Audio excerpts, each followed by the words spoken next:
आपको क्या लगता है सर कि सच में शादी और परिवार का जो भविष्य है वो खतरे में है?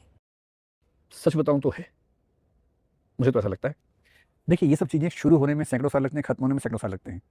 ये बहुत गहरे सोशल इंस्टीट्यूशंस को खत्म होने में भी लंबा समय लगता है, आसान नहीं होता है। तो विवाह और परिवार खत्म हो जाएंगे, ये 2 दिन की बात तो है नहीं, हज़ारों साल लगेंगे। पर इनके खत्म होने की प्रक्रिया हो सकता है शुरू हो चुकी हो।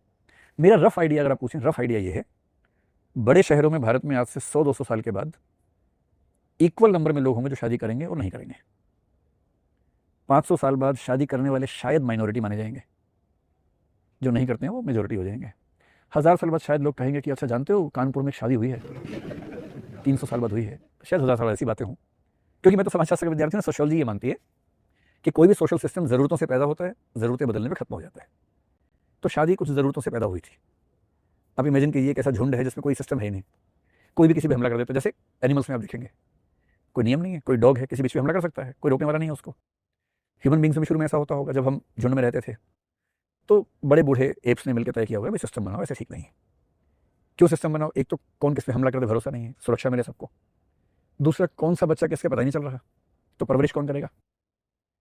तो बच्चे की लेजिटिमेसी एक बड़ा भारी सवाल था, जो अब डीएनए फिंगरप्रिंटिंग सॉल्व हो चुका है, तब सॉल्व नहीं हो पाया था।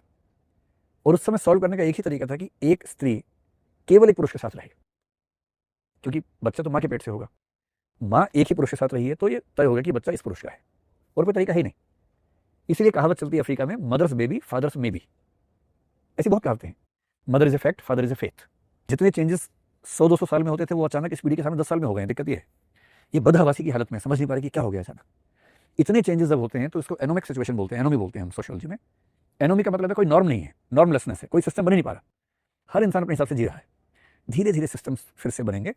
पर हाँ, अगर आपका सवाल है कि क्या विवाह का भविष्य खतरे में है, मेरी पर्सनल गट फीलिंग ये है कि हाँ, 500-1000 साल बाद हो सकता है कि दूसरे ऑप्शंस क्रिएट हों। ऑप्शन तो आएगा ही, विवाह नहीं होगा, दूसरा ऑप्शन होगा। इंसान की ज़रूरतें तो पूरी होंगी ही, तो ज़रूरतें पूरी करने के नए नए स्ट्रक्चर्स बनते जाएंगे।